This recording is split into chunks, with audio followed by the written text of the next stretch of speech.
Hello दोस्तों, welcome back. पिछली video में हम डिस्कस किया था एक रेगुलर कार के बारे में। इस वीडियो में हम डिस्कस करेंगे market sizing of an innovative product. तो इस वीडियो में हमारा जो प्रोडक्ट है वो एक फ्लाइंग कार है और उसकी जो प्राइस है वो 90 लाख रुपीस है। हमें उसकी मार्केट साइजिंग करनी है इंडिया में। अब जब भी हम रेगुलर प्रोडक्ट का मार्केट साइजिंग करते हैं, हम बॉटम अप या टॉप डाउन मेथड यूज कर सकते हैं, लेकिन जब हम एक इनोवेटिव प्रोडक्ट की मार्केट साइजिंग कर रहे हैं, सबसे पहले हमें टेक्नोलॉजी अडॉप्शन कर्व या फिर इनोवेशन अडॉप्शन कर्व के बारे में बात करनी चाहिए। ये एक टिपिकल इनोवेशन अडॉप्शन कर्व है। एक स्टैंडर्ड नॉर्मल डिस्ट्रीब्यूशन के अप्रॉक्सीमेट डिस्ट्रीब्यूशंस हैं इसके। बात करते हैं हमारे इस इनोवेटिव प्रोडक्ट की। जब भी कोई भी इनोवेटिव प्रोडक्ट मार्केट में लॉन्च होता है तो लोग इस पैटर्न में उसको खरीदते हैं। सबसे पहले बहुत कम उस प्रोडक्ट को खरीदते हैं, उन लोगों को इनोवेटर्स माना जाता है और वो यूजुअली पॉपुलेशन का 2.5% लोग ही एक इनोवेटिव प्रोडक्ट को सबसे पहले खरीदते हैं। जैसे जैसे टाइम पास ऑन होता है, कुछ और लोग उस प्रोडक्ट को खरीदने लगते हैं इनोवेटर्स के फीडबैक के हिसाब से, या फिर उन्होंने प्रोडक्ट को खुद देखा हो। अलग अलग रीजंस की वजह से अर्ली अडॉप्टर्स जो हैं उस प्रोडक्ट को खरीदने लगते हैं। उसके बाद बाकी मेजॉरिटी लोग खरीदते हैं। 34% लोग जो हैं वो पहले खरीद लेते हैं, 34% बाद में खरीदते हैं, लेकिन वास्ट मेजॉरिटी जो है वो उस प्रोडक्ट के कमर्शलाइजेशन के बाद या फिर अगर कोई रेगुलेशन आ गया उसके बाद वो लोग खरीदते हैं।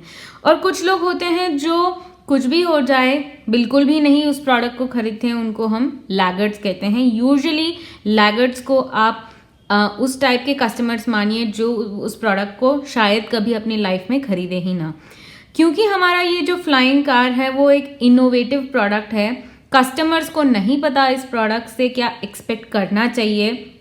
टिपिकल हमारी कार से जो एक्सपेक्टेशंस होती हैं, उसका माइलेज, उसकी फीस, उसका EMI एट्सेट्रा, इस पर्टिकुलर इनोवेटिव प्रोडक्ट से कस्टमर्स को नहीं पता उन्हें क्या एक्सपेक्ट करना है। हम टेक्नोलॉजी अडॉप्शन कर्व को यूज़ करेंगे।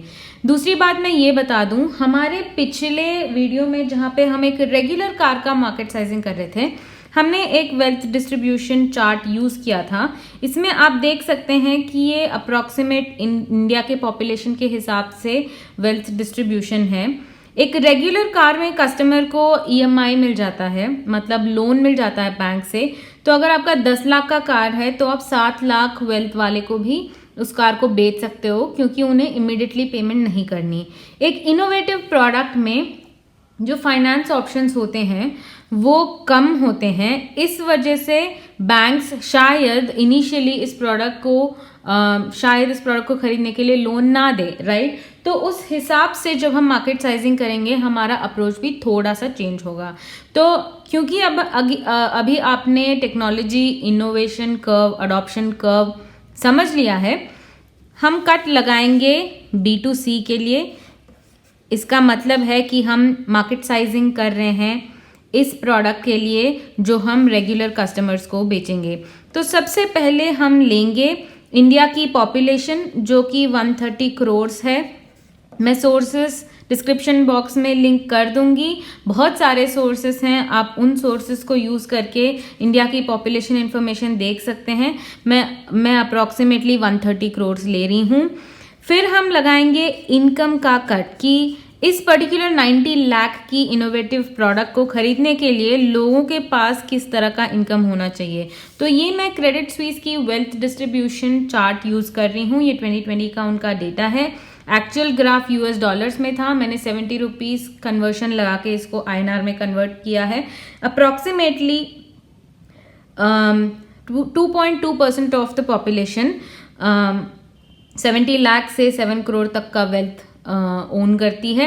Approximately 0.1% of the population 7 crore का वेल्थ करती है ओन।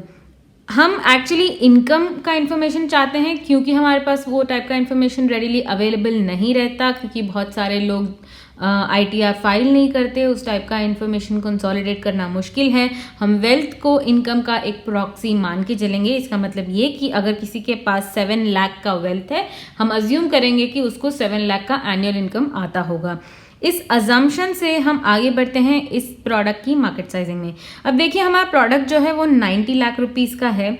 तो यूजुअली अगर आप देखें तो इन 2 बकेट्स में जो लोग पढ़ते हैं उनको आप ये प्रोडक्ट बेच सकते हैं, लेकिन मैं यहाँ पे सिर्फ ये 7 करोड़ एंड अबव वाले लोगों को लूंगी। इसके 2 कारण हैं। सबसे पहला कारण ये कि प्रोडक्ट की फीचर्स जो हैं वो अभी तक पता नहीं है। प्रोडक्ट खुद इनोवेशन के स्टेज में है, फीचर्स अभी तक ठीक से पता नहीं है, इसके प्रोस एंड कॉन्स अभी तक ठीक से पता नहीं है। और दूसरा रीज़न ये कि जैसे कि मैंने बताया था, एक रेगुलर कार के लिए खरीदने के लिए लोगों को बैंक से लोन मिल जाता है। इनोवेटिव प्रोडक्ट खरीदने के लिए स्टार्टिंग में शायद लोन ना मिले। इस वजह से मैं अज्यूम करूंगी कि इस प्रोडक्ट का पूरा 90 लाख कंज्यूमर को खुद अपने पॉकेट से डाउन पेमेंट देना होगा। उस वजह से उस तरह का डिस्पोजेबल इनकम जो है वो इस ब्रैकेट में जो लोग हैं उनके पास शायद ना हो। अब यहाँ पे मैं जो इनकम डिस्ट्रीब्यूशन की बात कर रही हूँ, एक वर्ल्ड रिसोर्सेस इंस्टीट्यूट का बहुत ही इंटरेस्टिंग इनकम डिस्ट्रीब्यूशन ग्राफ था। उनके हिसाब से ये था कि अप्रॉक्सीमेटली 50 to 60% जो है हमारा इनकम फूड में जाता है। अगर आप 100 रुपये खरीदते हैं, 100 रुपये अर्न करते हैं महीने के, तो 50 to 60 रुपीज़ आप फूड में लेंगे। बाकी आप लेंगे रेंट में या लिविंग में, फिर आप देंगे कुछ इनकम जो है अपनी हेल्थ के लिए, अपने एंटरटेनमेंट के लिए एट्सेट्रा। तो मैं रेंट प्लस फूड को 50 to 60% अज्यूम करने का आपको सजेस्ट करूंगी। बाकी जो है वो आप स्कूल की फीस, हेल्थ, शॉपिंग एट्सेट्रा इन सब चीज़ों में आप डाल सकते हैं। तो इस वजह से 70L to 7 करोड़ का जो पॉपुलेशन है वो मेरे इनोवेटिव प्रोडक्ट को खरीदने के लिए मेरे हिसाब से अभी रेडी नहीं है। तो मैं ये इनोवेशन अडॉप्शन चार्ट यूज़ करते हुए 2.5% of the population of 7 crore and above wealth, इनको मैं अपना मार्केट साइज मानूंगी। तो 7 करोड़ एंड अबव ये वाले लोग, इनमें से भी सिर्फ इनोवेटर्स इनिशियली मेरा प्रोडक्ट खरीदेंगे। ये जो भी नंबर आएगा ये मेरे हिसाब से आपका इनिशियल मार्केट साइज होगा।